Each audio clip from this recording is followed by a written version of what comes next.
लोकसभा निवडणूक 2024 विदर्भाच्या 10 जागांची प्रत्येक बातमी दिवसभर UCN न्यूज वर।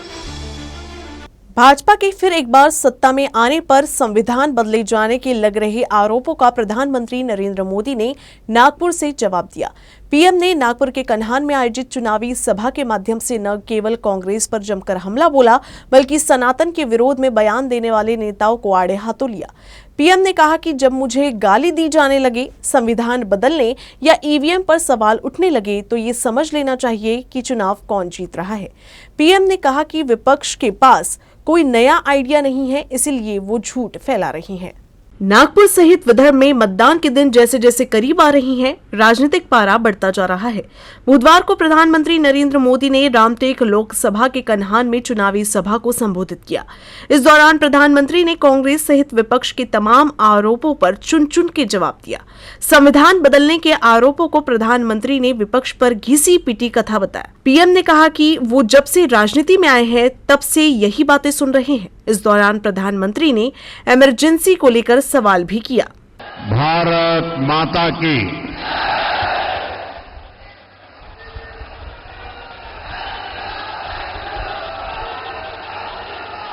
प्रभू श्री रामचंद्राच्या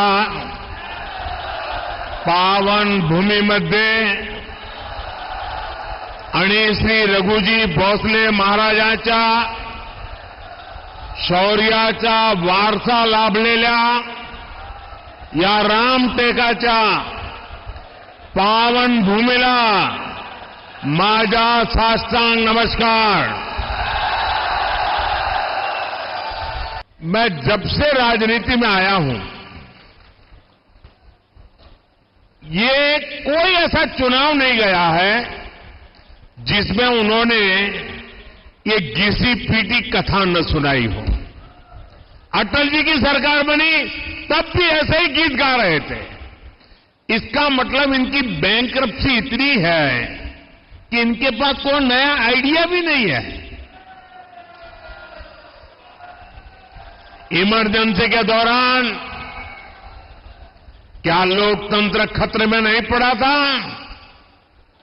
पूरब से पश्चिम तक, उत्तर से दक्षिण तक अगर इन लोगों के परिवार का सरकार का एक प्रकार से कब्जा था, चारों तरफ वही नजर आ रहे थे, क्या उस समय लोकतंत्र खतरे में नहीं पड़ता था?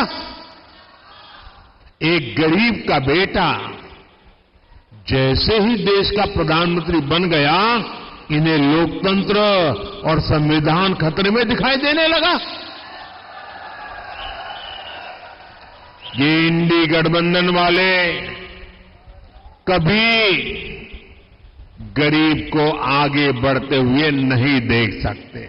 सबका साथ सबका विकास का हमारा मंत्र यही संविधान की सच्ची भावना है, लेकिन परिवारवादी पार्टियों ने हमेशा संविधान की इस भावना का अपमान किया है। सामाजिक न्याय का झूठ बोलकर ये लोग अपने ही परिवार को आगे बढ़ाते रहे। अपने भाषण के दौरान पीएम मोदी ने इंडी गठबंधन पर एसटी को सुविधाओं से वंचित करने का आरोप लगाया। भाई और बहनों, सबका साथ सबका विकास का हमारा ये मंत्र संविधान की सच्ची भावना है, लेकिन परिवारवादी पार्टियों ने हमेशा संविधान की इस भावना का अपमान किया। सामाजिक न्याय का झूठ बोलकर ये लोग सिर्फ अपने ही परिवार को आगे बढ़ाते रहे। इन लोगों के राज में दशकों तक एससी, एसटी, ओबीसी परिवार मूल सुविधाओं से वंचित थे। गरीब को सुविधाओं देने का काम, उसकी चिंता कम करने का काम ये गरीब मां के बेटे मोदी ने किया है।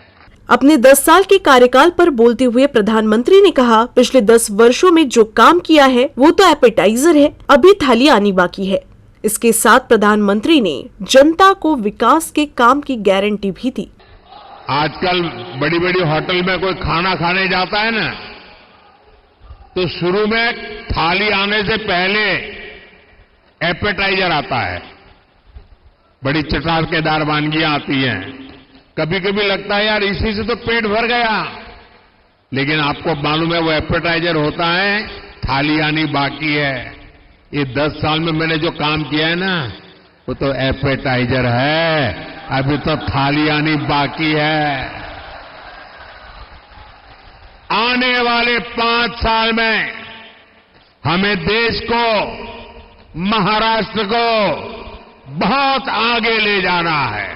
अपने संबोधन में प्रधानमंत्री ने नागरिकों से जहां देश के विकास के नाम पर वोट देने की बात कही, वहीं रामटेक, नागपुर और गोंदिया भंडारा लोकसभा सीट से महायुति प्रत्याशियों को भारी बहुमत से जिताने का आह्वान भी किया।